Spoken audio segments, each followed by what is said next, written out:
Ất Mão 1975 năm 2025 xem sao hạn của nam mạng và nữ mạng như thế nào, tài lộc ở đâu.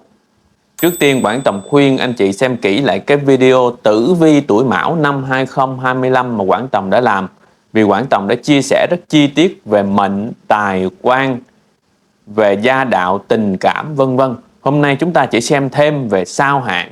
Sao hạn này là sao hạn bổn mạng của anh chị, chẳng qua người xưa mượn cái tên sao để đặt cho những cái sự việc đến với mình. Sao này không phải là sao ở trên trời anh chị ha.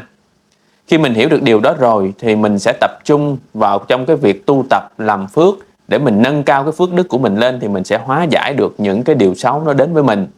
Rồi sau đó chúng ta mới nghĩ đến việc cúng sao giải hạn. Cúng sao giải hạn này mục đích là để nhắc nhở mình thôi anh chị. Để không mất nhiều thời gian của anh chị, sau đây Quảng Tòng sẽ đi vào trong cái yếu tố thiên can địa chi và ngũ hành. Tuổi Ất Mão 1975 mà gặp năm Ất Tỵ, về yếu tố thiên can là chúng ta đồng hành. Về địa chi thì tuổi Mão mà gặp năm Tỵ, năm nay là chúng ta bắt đầu vào 3 năm tam tai. 3 năm tam tai thì nó gặp rất là nhiều cái trắc trở khó khăn trong cuộc sống. Chúng ta không nên khai trương mở mới mà nên giữ mọi sự ổn định trong cái tầm kiểm soát của mình. Đối với lại 3 năm tam tai thì Quảng Tòng cũng khuyên anh chị nên bình tĩnh, tự tin, kiên nhẫn và hạ cái tôi của mình xuống để mình có thể giải quyết mọi việc được êm đẹp và làm giảm tối đa cái thiệt hại của mình. Đối với trường hợp phạm 3 năm tam tai này thì chúng ta có thể an vị một cái bài vị Thái Tuế ở trong nhà hoặc bên người. Thái Tuế này là vị thần cai quản của năm, thì chúng ta an vị Thái Tuế.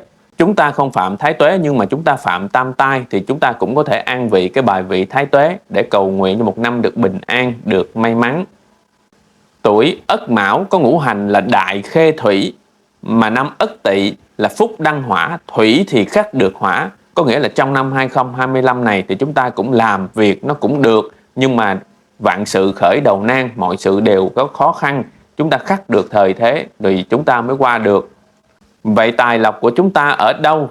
Thì năm Ất Tỵ mà chúng ta cũng là Ất Mão, Ất thì lộc là tại Mão, tức là chính bản thân mình là đã là lộc rồi. Thì chúng ta cũng nên an vị một cái tượng mèo thần tài ở hướng đông hoặc phía đông trong ngôi nhà hoặc văn phòng làm việc, hoặc để trên bàn làm việc của mình để cầu tài lộc, kích tài lộc cho năm 2025 này.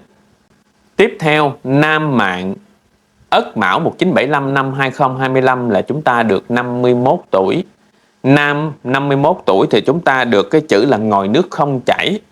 Nhẫn nại đợi thời cơ, mọi việc đừng có bất cẩn cường hành thì tránh được tai họa.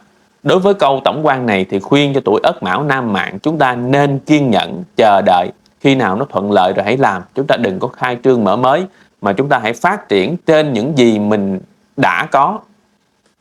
Đây là điều quan trọng anh chị ha. Sau là chúng ta gặp cái ngôi sao Vân Hớn và hạn là hạn Thiên La. Hạn Thiên La là một cái hạn chủ về sức khỏe, tâm lý, tinh thần, stress, cho nên chúng ta lưu ý ở điểm này.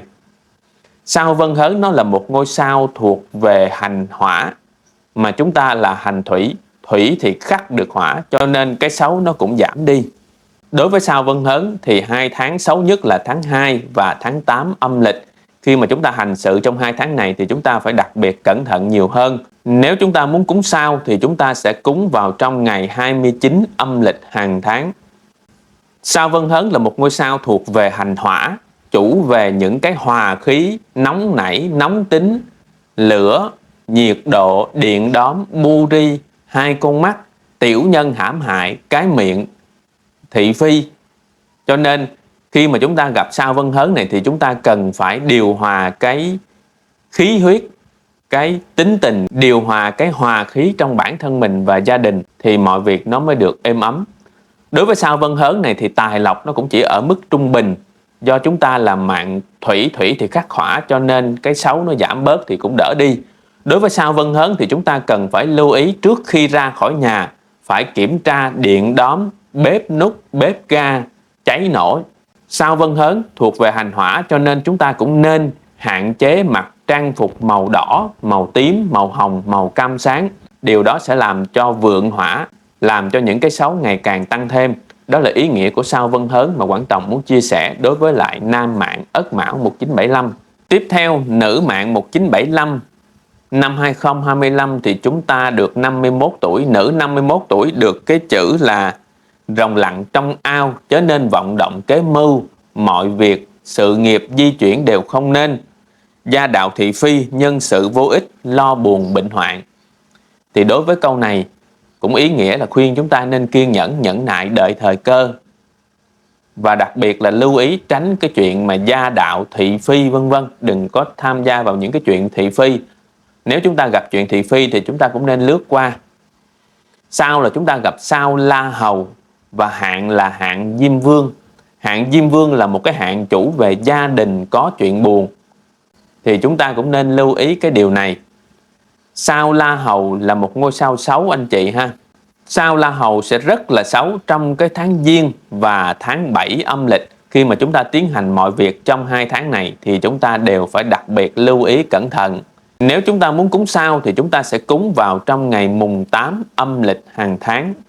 Sao La Hầu là một ngôi sao thuộc về hành mộc, mà ngũ hành của chúng ta là hành thủy. Thủy thì sinh cho mộc, cho nên cái xấu nó cũng tăng mà cái tốt nó cũng tăng. Sao La Hầu đối với nữ mạng thì thường ảnh hưởng về vấn đề thị phi, cãi vã, tai nạn, tang sự, buồn rầu, thưa kiện. Cho nên nữ mạng chúng ta cần phải lưu ý điều này.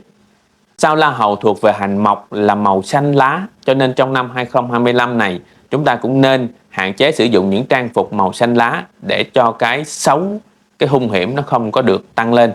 Đó là ý nghĩa của sao La Hầu mà Quảng Tòng muốn chia sẻ với lại tuổi Ất Mão nữ mạng. Quảng Tòng chúc cho tuổi Ất Mão năm 2025 được bình an, hạnh phúc, may mắn, tài lộc, kiên nhẫn, nhẫn nại, hạ cái tôi của mình để chúng ta có thể vượt qua được 3 năm tam tai một cách nhẹ nhàng nhất. Xin chào và hẹn gặp lại, và nhớ bấm đăng ký để ủng hộ Quảng Tòng.